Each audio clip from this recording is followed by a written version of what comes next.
Thank you. Thank you, Gerald. Thank you, Pastor Yvonne, for inviting me. Oh, I should have forgot. I always speak with that. Can you hear me? Yes. Yeah. So thank you for inviting me to share with your congregation gathered here this morning. I last spoke here actually in 2015.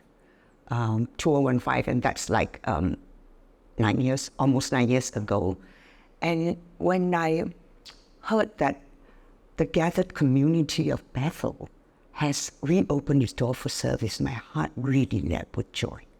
So thank you very much. Before I go on to what I would share, I want to follow up with what Yvonne has shared. Pastor Yvonne has shared about tithing, about her experience of calculating the dollars, and it was the same with me when I started practice. I was then attending church in Glad Tidings Assembly of God.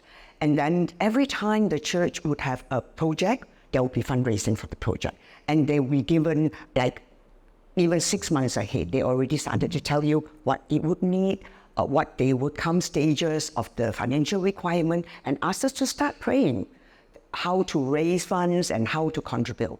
So, and also close to the commitment, they will always invite a pastor who is fired up about tithing, who drive the message into your heart until you say, guilty God, I will give, So, and we had that like 1 or 2 times. Then the third time came around, and again, there was this fundraising, and I have already gone through 2 rounds, and I was already negotiating with God. So, and I journal a lot. So in my journal, I will show columns, and I say, look at this, I have this here, right? I have this commitment, I have this, this is what I will give. And I prayed about it, and this is what. And don't let that pastor that comes, that fiery message that comes and change my mind, because you can see, Lord, what I'm committed to, and it is good. So, of course, by the time the pastor came, the pastor was talking about this message about the 3 wise men visiting Jesus, the birth of Jesus. So they came with camels and with all the servants in tow, and they came to Jesus. And then the pastor said, they gave the gifts. And he says, did they take it from their belts, from the belt? No, they took it from the camels. They took it, the load that came, It is not from your current account that they took. It's from your fixed deposit that they took. That was real. And I'm saying, oh, Lord, I told you already. Why do you have to do this to me? I've already gone through that. But when I committed, when I went back, kneel on my knees and committed, the Lord gave me back many times, because when you are in details in God, He answers you in details. He doesn't shortchange you. You are so eager to tell Him everything about what you need. He is very eager to tell you everything of what He will give in details. So that is the kind of God that we serve. Thank you. So So anyway, what I felt led to share with you today is the way we could seek to flourish our walk with God in such a way that we can live in real-time fellowship with God. The way to flourish. What are the ways that we can do that? We live in a postmodern technological world. We know that. That landscape is constantly changing every day, and we're just catching our breath trying to find out what is the next step to do. As what we plan today, tomorrow the landscape changes. So while globalization expands commercial boundaries and flourishes business, but the globalized workforce, for those of us who are working, we are reduced into working in almost pigeon-like condition, pigeonhole-like. Not that we are really in a pigeonhole, but we are in that. We are squeezed in everywhere. We're left with hardly any time left, And also, instead of a balanced rhythm of work and shalom, we are trending ever more towards a 24/7 work culture with little time even for proper rest, let alone to commune with God or to commune with each other. So is it possible to live a victorious life in this kind of what we call chaotic culture? So what I would, time together here, this is what I use for this, right? Okay. So I would like to share with you two spiritual practices. I mean, there are a lot of spiritual practices, but two spiritual practices that for generations of Christians, and personally for me, have really helped me to focus my heart on God. Like I say, this spiritual practice are those so-called disciplines that help us to get into the presence of the Holy Spirit, that invite Him and that appropriate His grace and His resources to flow into our lives and to the people we serve, to the families we live with, and to the services that we make. So this spiritual practice are what we need to live a vibrant life. But a lot of the times, our timetable is too tight for that. How do we make room for it? So that's what I would like to share with you today. So I have titled my presentation as Cultivating a Watered Garden in a Circus-like Culture. As you can see in my title, I use two metaphors: watered garden and a circus-like culture. Metaphors, as we know, is the use of one word or a phrase denoting one thing. The word actually means one thing, but we use it in place of another to suggest a kind of likeness between them. So when I use the metaphor culture, the watered garden, what I means is a life that reflects the serenity, the strength, the stability, the joy, a life that reflects that to the rest of the world, a culture garden in our life. Right? I will explain a little bit more about the circus-like culture later on. So the Bible is just full of metaphors. So let's say, I am the good shepherd. Jesus says, I'm the good shepherd. The good shepherd gives his life for the sheep. Now we know Jesus doesn't mean his profession is a shepherd. And he didn't mean that his followers turned into sheep. But what he's trying to say, using those metaphors, he's trying to say, like a faithful shepherd, I will look after you, even to the extent of giving up my life. That's what it means. Again, another metaphor is used in the next slide. Yeah. So in the psalmist say about men who delight in the law of the Lord, and in his law he meditates day and night. He shall be like a tree planted by the rivers of water that brings forth its fruits in the season. So of course the psalmist doesn't mean that when a God-loving man is become a tree. But what he's saying is this tree planted by the side of the river will be the man who loves God, because we'll be well-resourced. Our soul is nourished and will be there to serve.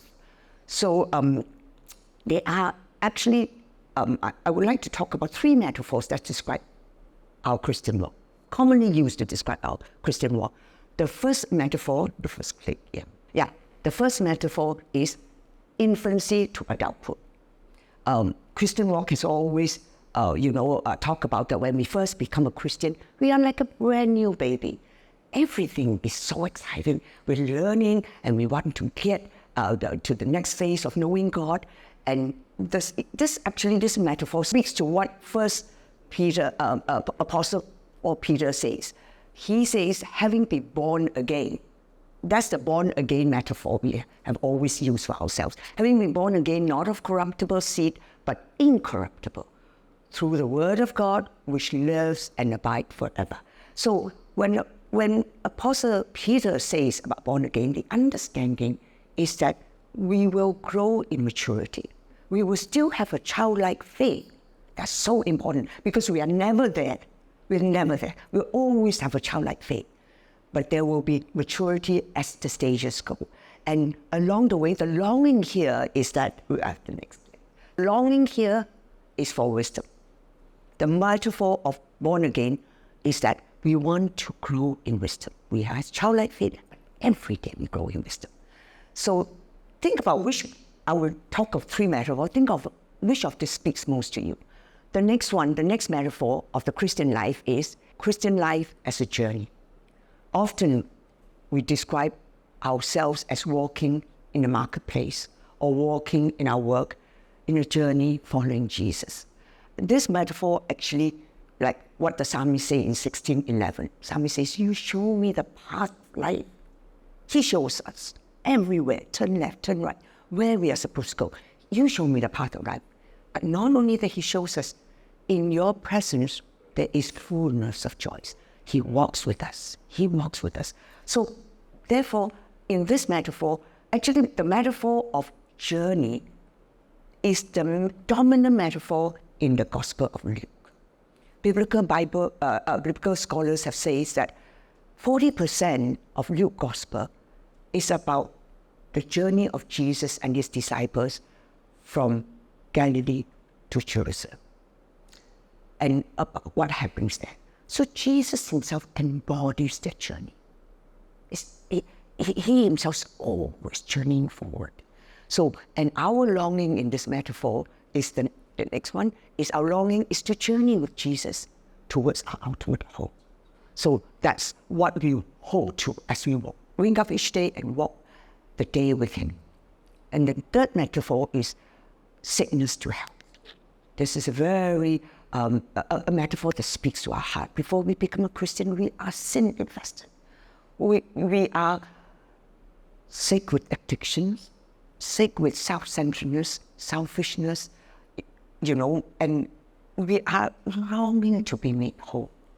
So, and Isaiah 53:4-5 says, but he was wounded for our transgressions. He was bruised for our iniquities. The chastisement for our peace was upon him. By his stripes we were healed. So like Pastor Henry said when we were taking our communion, he described graphically what Jesus had to go through to get us there. And Isaiah, even before Jesus come, already prophesied. Every stripe he has, it is healing us. So our longing here is, of course, to be made whole. And it's very, very likely that all of us live our Christian life through three of these metaphors.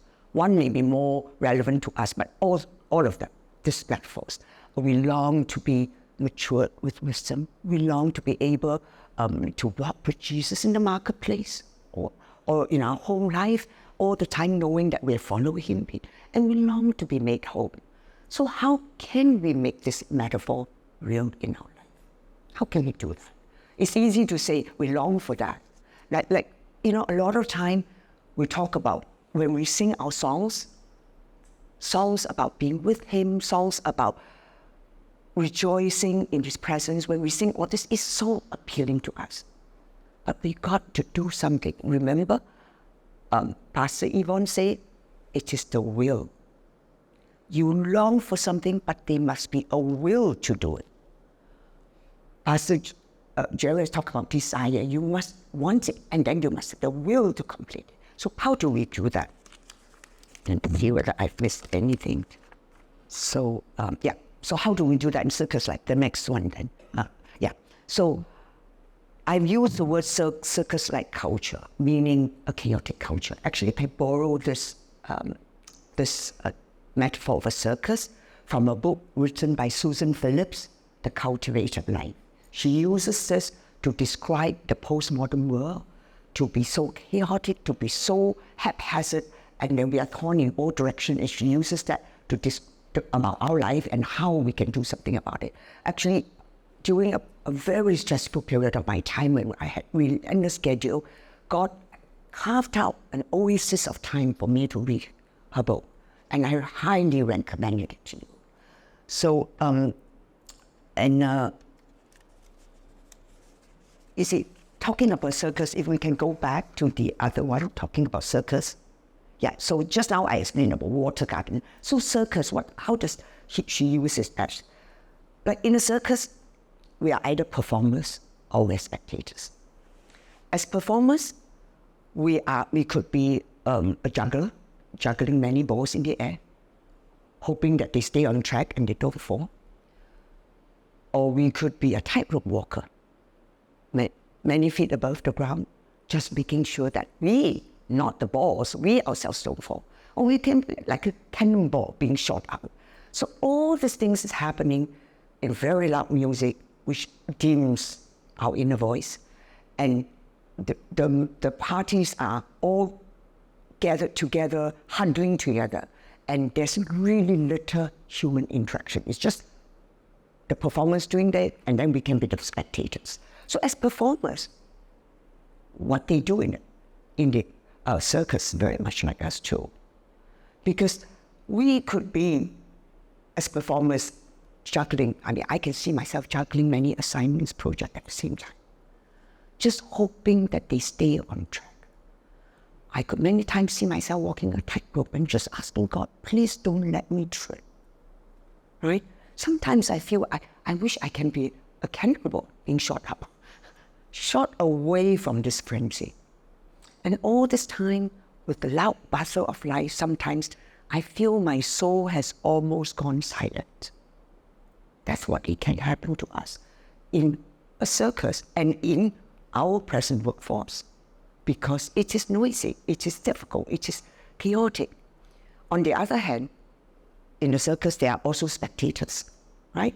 As spectators, they are fleeting, their attention is fleeting from one performer to another, admiring their skill, really being envious of their achievements, and they are at the same time thinking about themselves, how they are not measuring up, and they're sitting close, huddled together, but no interaction between each other.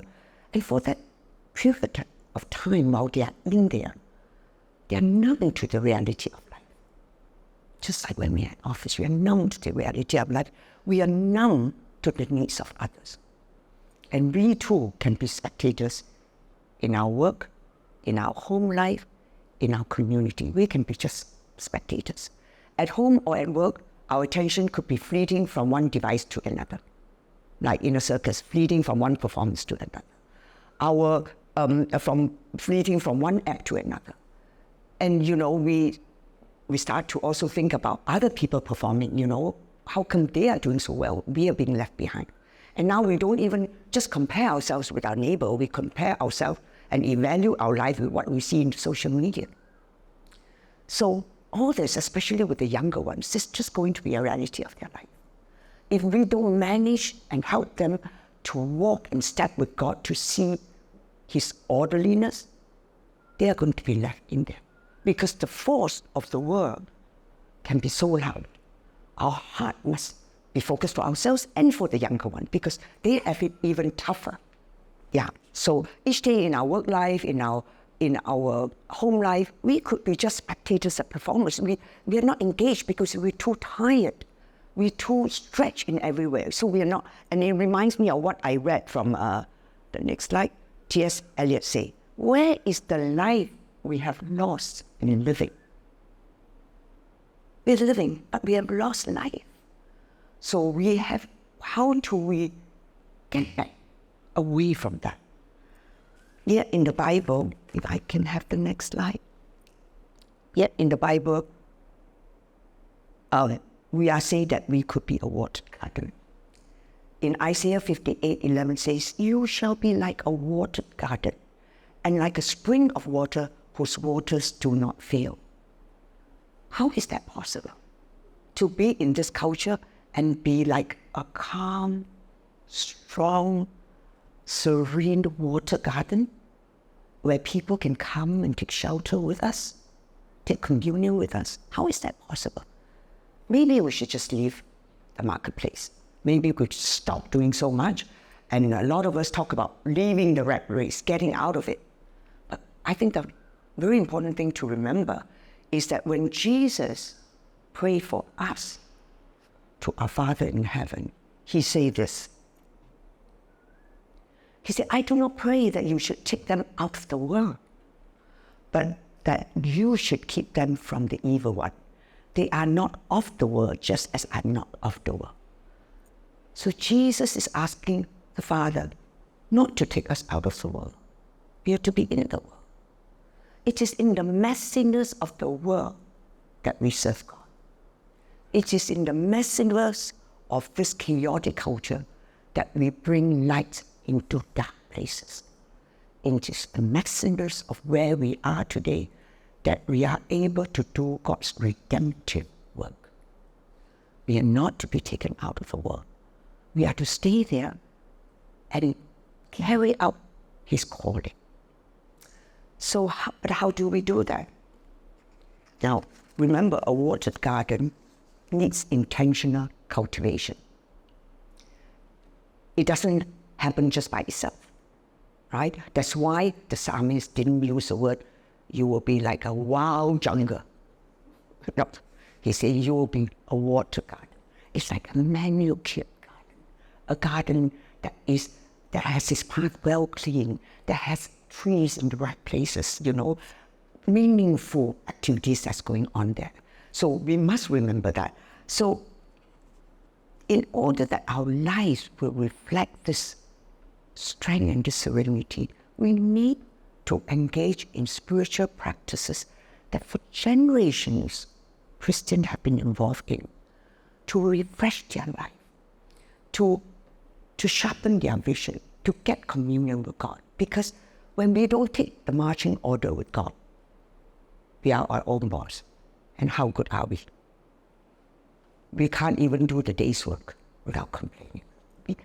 We need to have spiritual practices, which is just quite, actually, like I say, spiritual practice are times when we engage in them, the Holy Spirit presence is particularly present with us. And there, our vision is sharpened, our motive is purified. A lot of us wants to do a lot of things for God, but along the way, we lose sight of it. It becomes us, not God. So therefore, these are the two spiritual practices I would like to talk about today. The first one is cultivating the practice of listening to God. That's what I'm saying. Listen. So there is actually a Bible command, a biblical imperative to listen to God. The next one, when God says, "This is my beloved Son, hear him." That is Mark 9:7. That is a biblical imperative, a biblical command. Listen to him.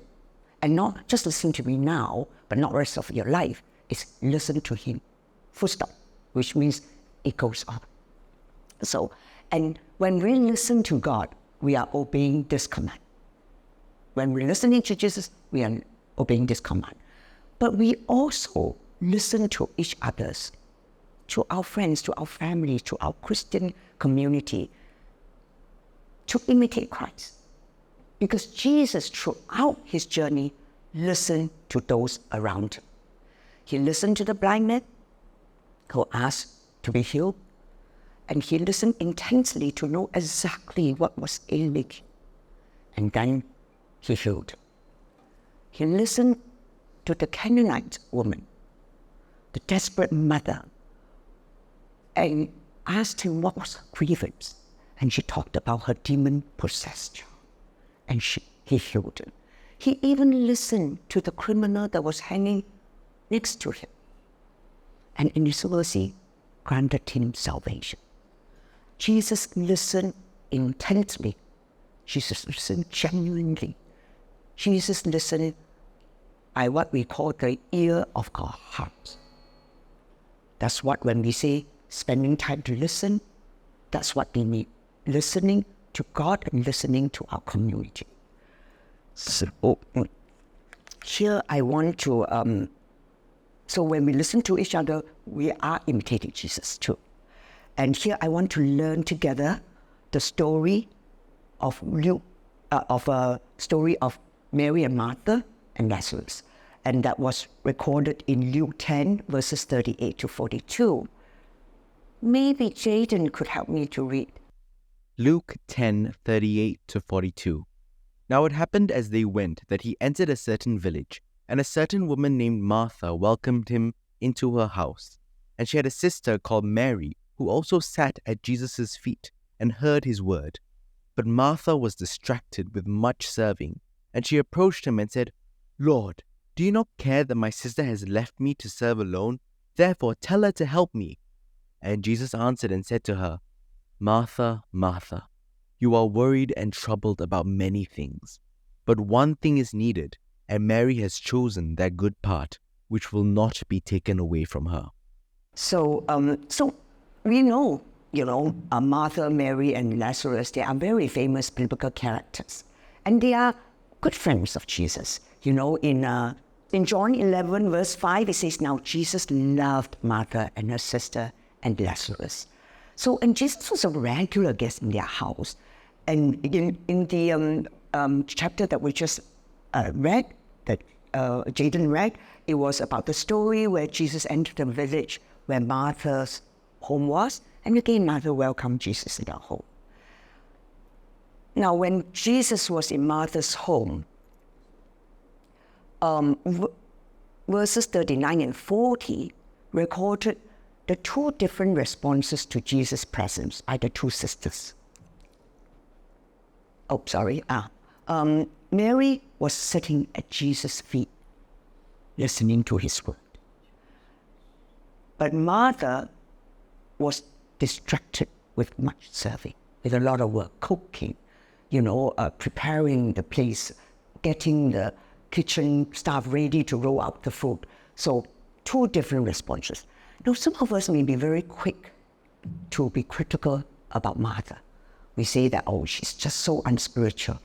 She's too practical. But we must remember, Martha loved Jesus. Can you imagine her joy when Jesus agreed, yes, I will come to your home? I sure want to get the best meal for him, get the place comfortable.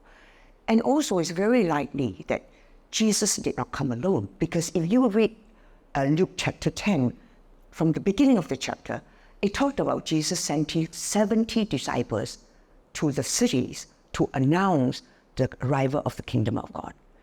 And many of them have come back to give the report. Now, it's very likely that many came with Jesus to the dinner. Well, somebody has to prepare the work. Somebody had to get things ready to feed these people who are coming in. So, do I go to my next slide? So, in her desire, earnest desire to serve Jesus, remember that. That's what she's doing. She's not busy doing things on her own, trying to type an email somewhere. She's doing to serve Jesus. And I say, what was she missing? We have to ask ourselves, what was she missing? Why was this? Well, we know that she was distracted with much serving. Now,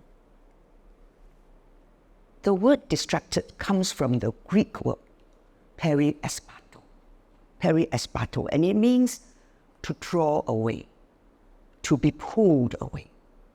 So we ask ourselves two questions. What was pulling Martha away? So, of course, we know serving. She was there doing a lot of work. The work was pulling her away. Then the next question we ask is, from what she was pulling away? Because when you're pulled away, you must be pulled away from something. So what was she pulled away from? We could quite safely say that she was pulled away from listening at the feet of Jesus. Because if you look at the beginning of this verse, it says, and she had a sister called Mary, who also sat at Jesus' feet and heard his word. So it looks like the two sisters were sitting at the feet of Jesus. Because it was her, she means Martha, and then we had a sister who also sat. So both of them were sitting. But Martha started to think that dessert is not ready. Don't know whether it's enough. We need to get, I'm not a cook, so I can't give a very graphic. But basically, she's just worried that the rest of them would not be looked after sufficiently. So therefore, she was pulled away from Jesus, from listening to Jesus. Now, let me see here. Let's listen to, and then not only was she pulled away, she was very angry when she saw Mary still sitting at the feet of Jesus, and she went up to Jesus to complain. Now let's look at what Jesus' response is. Jesus said, Martha, Martha, you are worried and troubled about many things, but one thing is needed, and Mary had chosen the good part, which will not be taken away from her. Now, when Jesus called her name twice, Martha, Martha, and just now when Jaden read it, he read it really well because he read it with compassion. He didn't read it, Martha, Martha, say that. And we know, Jesus would have said, Martha, Martha. He said it twice because he wants to show empathy for her concern. I know you're worried about many things, but he says that one thing is needed, that you're worried about, but one thing is needed. And that is listening to. So remember, Pastor Yvonne just now say, all of us come with many needs. But the one that we need most is to spend time with him, because he said one thing is needed. And Mary has chosen the good part. And Mary has chosen, which will not be taken away from her. That means listening and communing with Jesus. What Jesus is saying, note that Jesus is not saying mother's work is useless. Not at all. In fact, Jesus called us to be servants, right? And the fact is, if you look at this story, before the story, same chapter, in Luke 10, there was the parable of the Good Samaritan. And we know the parable of the Good Samaritan is actually asking us to be ready for radical service. Service that you didn't even put down on your plate. Took you by surprise, but you responded to the need. So Jesus is all about us responding to needs. But before we respond to needs, we need to fill our own needs. Basically, think about it. Do you go for a long journey in a car without first filling the petrol tank? We can't. If we have many things to do, we need to first take our energy from the Lord before we can do the rest. And to take another graphic example, you know how it is in the airplane, they always tell you about, in case there's an emergency, what do you call it? Not airbags, respirator, right? The roof drop, oxygen mask will drop. And then they always say, if you are with the child, you put it on yourself first. Hey, the children are the most precious to us, but we put it on ourselves first because we can't help the child if we don't have that oxygen and live. This is what Jesus is saying. What Jesus is teaching here is priority, choosing the right priority, choosing first what you need before you deal with other things you need or what other people need. That is the fundamental source that we must get. So, and let's see here.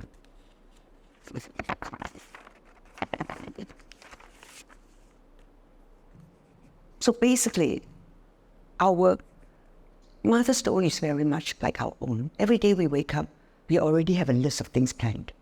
And then in between, we have slot in time with God. And then a phone call comes, a colleague needs help. Maybe an email comes that requires urgent attention. And the first thing that gets dropped is time with God. If we don't get into the habit, if we don't get into the addiction of spending time with God, the first thing, because that is almost like you don't turn out in a meeting, you'll be missed on the record.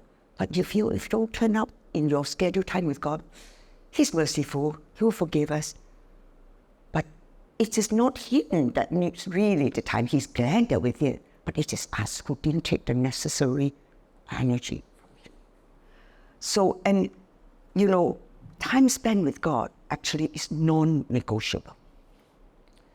When we start the day, best is the day, but many people may not find it. But if we can start the day with God, the rest of the day, our approach towards the rest of the day is totally different. We get to do more things in a shorter time. Why? Because we are using His resources. So, when we are sitting at the foot of Jesus, we are not losing time. We are gaining time, rightly using our time, feeding our soul. We have to get into this spiritual practice of spending time with Him, not just thinking about it, but moving from decision to practice. Just don't say, I will spend time with God. When would you spend time with God? How would you do it? Where would you carve out a space to do that? In the office? Is there somewhere? Could you go to a cafe somewhere for 20 minutes, 30 minutes? How regular would you do it? Because practice informs understanding. we need to get into that discipline. So, and if not, it's nothing wrong actually to want to do a lot of work for Jesus. But when we replace the call to serve, replace the call to be with Him by the call to serve, then we are in a very dangerous position. Because even if we know that the work is called by God, even when we know that, more so when we know that we have to get resource for it. It always reminds me when I was listening to a sermon by Pastor Peter Frey. He said this that really stuck in my heart. Oops. He says, too much of a good thing can be a bad thing when it distracts us from the best thing. Right? Just want to say again, too much of a good thing can be a bad thing when it distracts us from the best thing. So we must put our priority right. If we think that our work is to such an extent that we simply can't spend time with God, the very natural conclusion is that God didn't mean us to do so much. God just didn't mean. Sometimes we do it because of self-pride. Sometimes we do it because we are so eager to say yes to others. So we must remember, yes, we're serving God. We're doing a lot in the church. We're doing that. Yes, but when too much of good thing detracts you, that is not. We are not in a good position. Sometimes we tell ourselves, oh, our structure, I'll get into that discipline when I have the time. When this project finishes, it will have more time and I will do it. Let me tell you, we will never have more time. We will only have more work to do, one way or another. We are somehow built that way. Even if the work doesn't come, we look for it. Because there is some endorsement, by the work that we perform. So that is how we must remember. And let's look at the damage that comes about when we work on an empty tank. First, it shows up in our attitude. Jesus says, you are worried and troubled about many things. So, when we work on an empty tank, we start, and without relying on God, we start to worry about insufficient resources. We start to worry about the outcome of what we are doing. But if we spend time with God and realize that we are being backed by an almighty, all-powerful God, to worry is ridiculous. It's just ridiculous. Know who you serve. But in our mouth, we say that we know who our serve, but in the actuality of life, we don't live it. We can only live it if we keep spending time with Him and drawing from Him. Another damage is this. When Martha was distracted, she approached Him and said, Lord, do you not care that my sister have left me to serve alone? You see, so when we serve without God by our side, very soon we become a one-man show. We think we are all important. Think of Martha. Martha, Mary, and Lazarus are supposed to come from a well-to-do family. They're pretty well resourced. Surely there are servants helping her. There are many people going around. But Martha started to think that she alone is responsible for what is happening. So she says, my sisters left me to serve alone. And that's how we are. We start to think that only us can bring about consequences. Only us can bring about the results. And then we start to lose our motivation of serving God and go into the arena where we feel we want to look important to others. That is how we could be. Another damage that can come out is when Martha was distracted, she went to the Lord and said, do you not care? Now we are in a very dangerous position when we start doubting about God's care for us. Martha basically started from welcoming Jesus into her home to accusing Him of not caring. And that's all. That's how we are too. When we serve on our own strength. And finally, negative spirits can also cause a rift not only between us and God, it also causes a rift between us and those we love. You know, when she saw that Mary was was listening to God intensely, she could have just gone up to Mary and said, "Get off your bottom and come and help me." But no, she was so angry with Mary, she ran to Jesus and she wanted Jesus to see how irresponsible and selfish Mary was. So, and that's again how we are when we are serving alone. Without God, we start to think that we are the only one that can, that is just standing there and making everything possible. So all this is coming from a situation whereby very likely it happens to all of us.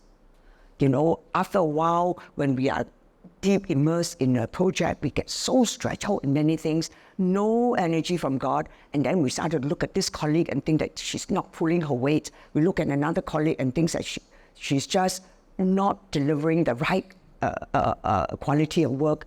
This is how we go about all the time. The key is main thing to Jesus say is, one thing is needed: spend time with me. He's telling Martha, and by extension us, come spend time with me. Other things can wait. You made that most.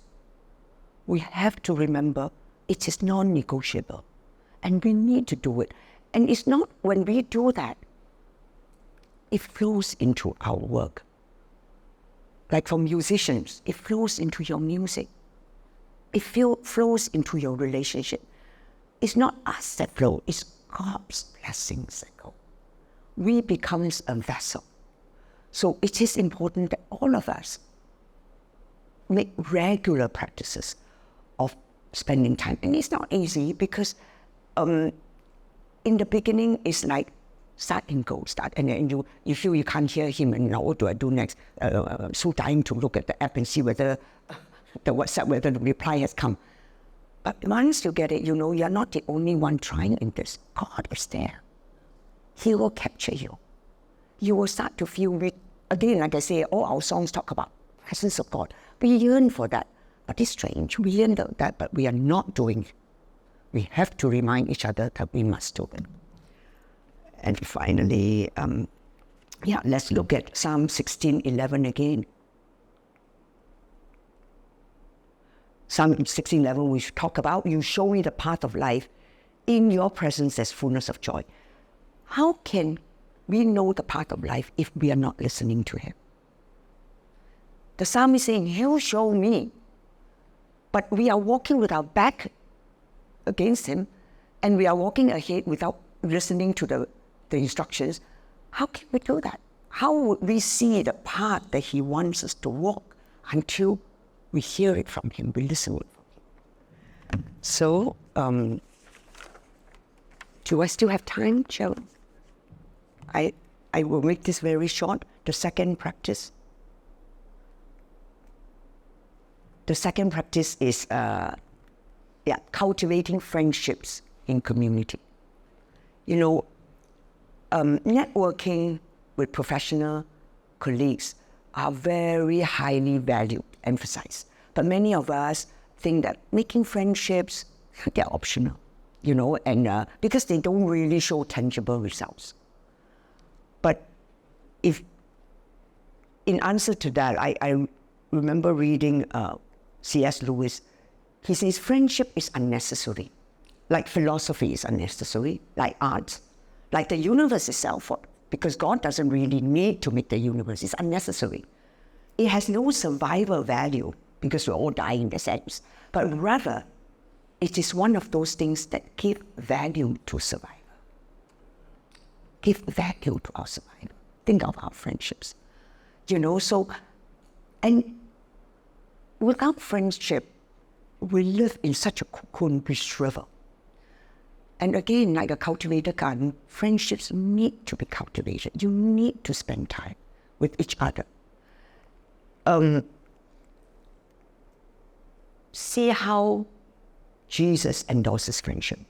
He says, no longer do I call you servants or servant, does not know what his master is doing, but I have called you friends. For all things that I heard from my Father, I've made known to you. Jesus endorses Regent. Jesus calls us friends. And look at his friendship with Martha and Mary and Lazarus. You know, it was when Martha was upset, Martha welcomed him to their home, even though it was at danger, because at that time he was sought after. But Martha opened the door, even at the cost of risk to own life, to the life of a family. That's a friend. And Jesus, when Martha was complaining, Jesus offered her empathy. Jesus showed her concern. I know how you feel, but, and then Jesus teaches her. And in turn, it was Jesus' small group of friends that helped him change the world together. And it was Jesus' friends, when he was facing death, that fed him, that washed his feet, that anointed his feet. That's what friends are to each other. We walk through it thick and thin, but it doesn't get thick unless you invest time. We have to make time. Sometimes when friends call me, it's just so busy, I got to miss it again. And everybody is like screaming at it back and saying, hey, you know, we think, oh, well, they understand, but we are losing out for ourselves. Why is friendship so important? Oh, I wanted to cite this because look how Bible values friendship. See, two are better than one because they have a good reward for their labor. For if they fall, one will lift up his companion, but woe to him who is alone when he falls, for he has no one to help him up. Again, if two lie down together, they will keep warm. But how can one be warm alone? Though one may be overpowered by another, two can withstand him. And a threefold cord is not quickly broken. That's how Bible talks about friendship. And very importantly, we must remember that we are actually created in such a way. You see, we know our Father is a triune God, a community, a rich community of Father, Son, and the Holy Spirit. And because we are made in His image, we are communal. I think I cited this word, right, Gerald, in a birthday. I was talking about how I heard Dr. Fluid, which is a psychologist. She was in one of the lectures that I attended. And she says, we are born into this world looking for someone who's looking for us. What does that mean? It means we are just always looking for people who are looking for us because we are communal. We are built in that image to want to be in community. And therefore, and it is in community, you see, we are created in such a way that we need to express our experience in order to truly understand it. It's a lot of times when we talk about story with each other that we realize, oh, I didn't see it that way. A lot of times that when we are sharing with our good friends disappointment and all that, and then they say something, but this is a blessing. And again, I remember reading something on group spiritual discipline. And there was this close group of friends, they were doing it together. And one of them was sharing about the frustration of looking after her ailing mother, and compounded by the humiliation she had to face in attending to her incontinence. Humiliation, you know. And as she shared about her frustration, she started to see tears rolling in the eyes of her friends. In the eyes of the friends, they saw love. A daughter tending to a mother, angry but still wanting the best for her. And in turn, when she saw that, she started to see that she was given the privilege of intimacy. She could intimately respond to her mother's need. Not humiliation, but intimacy. So it is in sharing that our vision is enlarged, our faith is encouraged. We need to hear words of faith from each other. So if you don't develop spiritual friendships, you're allowing your faith to shrink instead of growing. Bonhoeffer, I'm sure you all know of him, Bonhoeffer says in his book Life Together, he said, God has willed that we should seek and find God's living word in the testimony of other Christians, in the mouths of human beings. They need other Christians as bearers and proclaimers of the divine word of salvation. We need that. Again, it's a need. It's filling that need. When we do that, we fill that need. First need always is with Jesus, and then there are many other needs that can be filled. One of them is by our company of friends. And there was another, I think I have another one. Susan Phillips, which I cited earlier, she says, our hearts are stretched by friendship, and so are our horizons. So we seek each other out. Why? Because we know in their words, we find more clarity about ourselves, we find more understanding about what we have gone through, and we find God in our life. It's pointed out way. So I think I will end here. So I would just encourage that, I'll encourage each other that we must, again, like I say, be committed. The will, that's when God made us in his image, he gave us a will. He gave us the freedom of choice. That's how he made us in his image. And with that, we must remember we have to use that freedom rightly. First draw close to him, then go out to serve. That's what we should do. And I would like to end up, when I was preparing, it was so strange when I was preparing this presentation. It was late at night and I wanted to sleep, and in the end I read my night devotional by Oswald Chambers. His utmost for his highest. So, and he talked about BethEL.